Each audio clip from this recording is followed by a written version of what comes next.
Welcome to my channel. Sebelum kalian menonton, silakan klik tombol like, comment, and subscribe.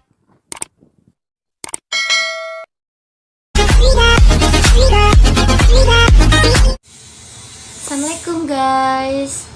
Saya Yuni Eftananda dan teman saya Muhammad Syaki, Lutfi Safira Faldano, Alivia Agatha, Salsabila Dikania.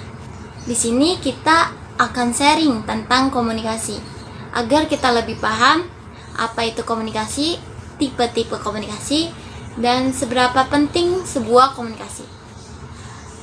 Sebelum kita mulai, kalian jangan lupa like, comment, and subscribe. Oke?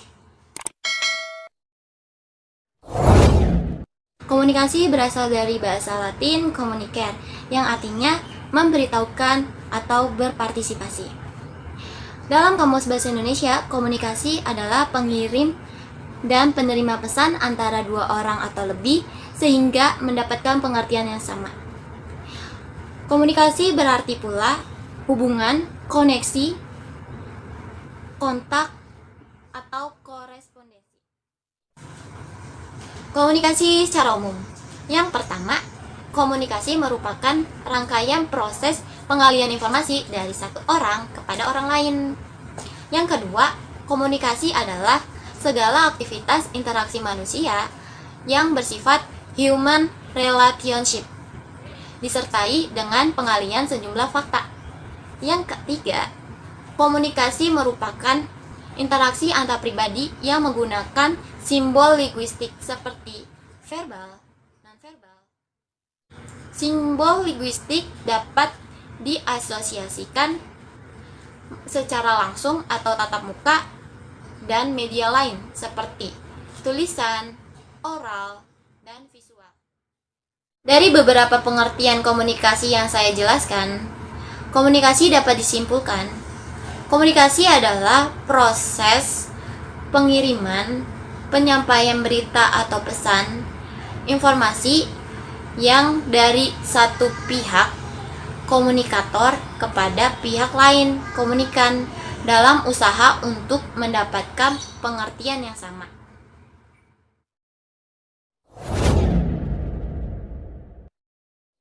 Yang satu sebagai informasi, komunikasi ini bisa dibuat informasi ya, kita bisa berkomunikasi untuk menyampaikan informasi, untuk menyampaikan pendapat, untuk menyampaikan info-info penting, untuk menanyakan kabar.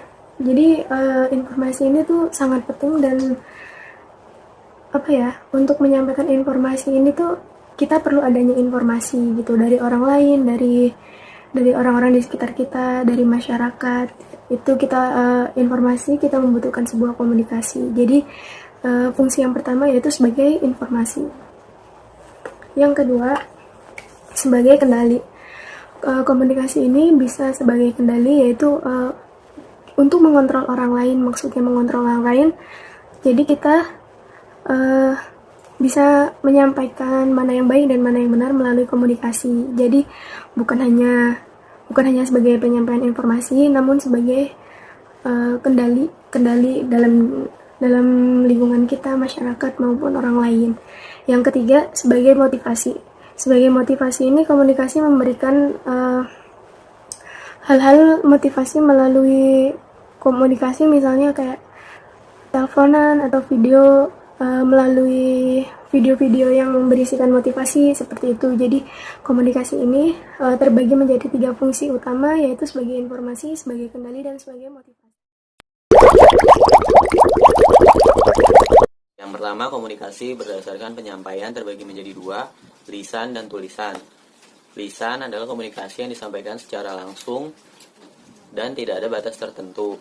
Contohnya, percakapan biasa, pidato, dan wawancara. Kalau yang tulisan adalah komunikasi yang berbentuk tulisan, misalnya undangan, surat, dan lain-lain.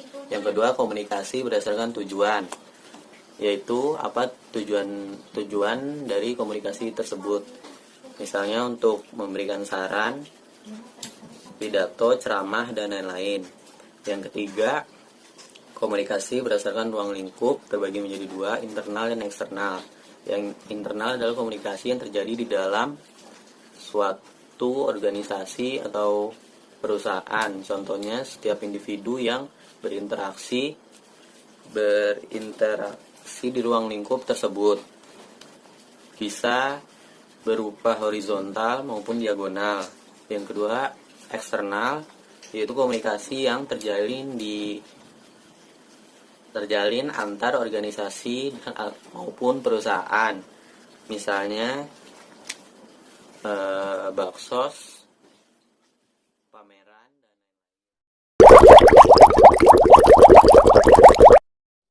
dan pertama, komunikasi diri sendiri atau disebut intrapersonal communication. Komunikasi ini adalah suatu proses yang terjadi di dalam individu atau komunikasi dengan diri sendiri. Yang kedua, komunikasi antar pribadi atau disebut interpersonal communication. Komunikasi ini adalah proses komunikasi yang berlangsung antara dua orang atau lebih. Ketiga, komunikasi kelompok 3 orang atau disebut small group communication. Komunikasi ini adalah proses komunikasi yang berlangsung antara 3 orang atau lebih secara bertatap muka menggunakan alat interaksi antara satu dengan yang lain. Yang pertama itu ada pentingnya komunikasi dalam perusahaan. Komunikasi merupakan aspek paling penting dalam sebuah kerja sama tim, apalagi dalam urusan pekerjaan. Komunikasi sangat dibutuhkan baik antar karyawan maupun antara karyawan dengan perusahaan. Komunikasi karyawan menjadi kunci berjalannya perusahaan untuk menghasilkan produk yang baik. Komunikasi karyawan harus efektif, artinya kedua belah pihak yang berkomunikasi harus mempunyai makna yang sama tentang pesan yang disampaikan, sehingga proses pertukaran pesan menghasilkan input yang jelas.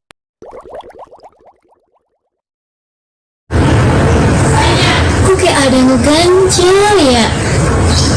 Kayak ada yang kelupaan gitu. Apa? Coba pikir-pikir. Apa yang kelupaan? Perasaan pekerjaan udah selesai semua. Oh iya, saya lupa memberitahu Pak Sauki untuk mengirim dokumen yang kemarin ke Padi. Astagfirullahaladzim. Kenapa sampai lupa gini? Mana ya HP saya? Ini dia.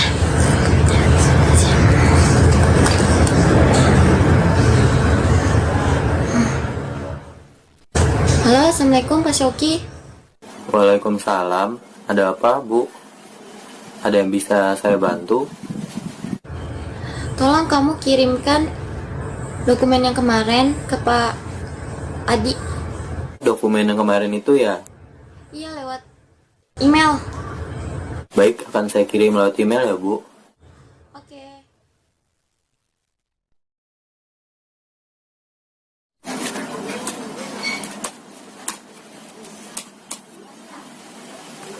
HP, Bu.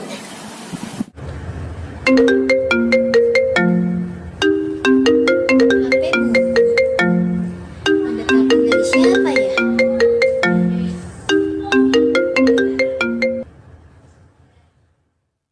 Assalamualaikum, Bu. Waalaikumsalam Pak Shoki.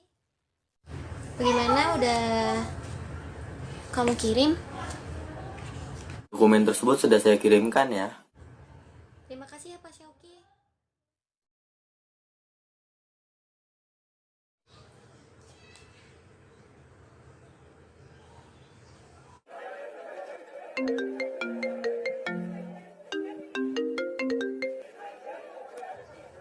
Assalamualaikum Pak Shoki. Waalaikumsalam. Ada apa, Bu? Ada yang bisa saya bantu? Tolong kamu kirimkan data pengaduan yang ikut ke pantai cerita. Maaf, Bu, bisa bicara lewat chat saja. Di sini bisik sekali. Oke, no problem. Iya, Bu.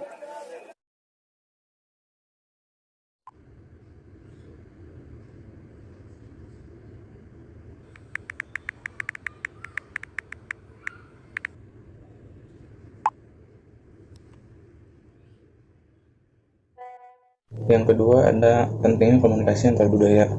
Jadi kita dalam berbahasa daerah kita harus menyesuaikan tempat dan kondisi pada saat itu, karena bisa terjadi kesalahpahaman. Kita harus tahu di mana kita berbicara, pada siapa kita bicara, biar tidak terjadi kesalahpahaman. Dan lebih baiknya kita menggunakan bahasa Indonesia, karena itu bahasa yang lebih umum, semua orang pasti mengerti dengan bahasa Indonesia.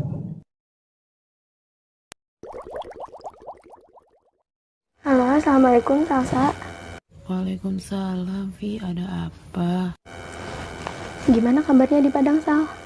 Alhamdulillah baik, Vi. Kamu? Alhamdulillah baik juga. Aku mau minta tolong nih, Sal. Minta tolong apa, Vi? Aku kan rencananya mau ke Padang nih. Wah, main ke rumahku ya, Vi. Iya, insya Allah ya, Sal. Makanya aku mau minta tolong nih sama kamu. Aku mau tahu tentang wisata-wisata di Padang. Bisa nggak? Wah, boleh, Vi. Nanti aku kasih tahu wisata-wisata di Padang. Emang rencananya kapan ke Padang, Vi? Insya Allah minggu depan sih, Sal. Gimana? Kamu bisa? Bisa, Vi. Aku lagi free juga. Alhamdulillah. Oke, nanti aku kabarin lagi ya, Sal. Dadah. Assalamualaikum. Waalaikumsalam, Vi. Bye. Assalamualaikum, Salsa. Waalaikumsalam, Vi. Udah sampai. Alhamdulillah udah nih, Sal. Aku baru aja nyampe di hotel. Jadi gimana? Kemana kita hari ini? Kita ke Pantai Werana aja hari ini. Boleh tuh, Sal. Udah lama juga sih aku nggak ke pantai. Oke, nanti ketemu di mana? Kita ketemuan di depan pasar dekat rumah. Oke, Sal. Aku siap-siap dulu ya. Oke, Vi, aku tunggu. Oke, terima kasih. Assalamualaikum, Via. Waalaikumsalam, Sal. Kenapa? Ambo baik rumah nenek Ambo jam sampai sore, dan Ambo akan tunggu kau di rumah Ambo saja yo. Jam 7 Ambo di rumah. Oh, oke, nggak apa-apa, Sal. Oke, Via, goodbye. Oke. Halo, Via. Di mana kok belum ke rumah? Katanya kamu nggak bisa. Lah, aku tadi bilang jam 7 ke rumah. Oh, maaf ya, Sal. Tadi kamu pakai bahasa daerah, jadi aku nggak paham. Sudah, kagak apa-apa, aku tunggu ya. Oke, makasih ya, Sal. Komunikasi merupakan sarana untuk terjadinya hubungan antara seseorang dengan orang lain. Maka dari itu, komunikasi sangat penting guna untuk menyampaikan pesan dan menerima pesan yang telah disampaikan. Komunikasi juga berperan penting dalam melakukan tindakan dan harus menyesuaikan tempat dan kondisi pada saat itu, karena bisa terjadi kesalahpahaman dan akibatnya bisa terjadi konflik.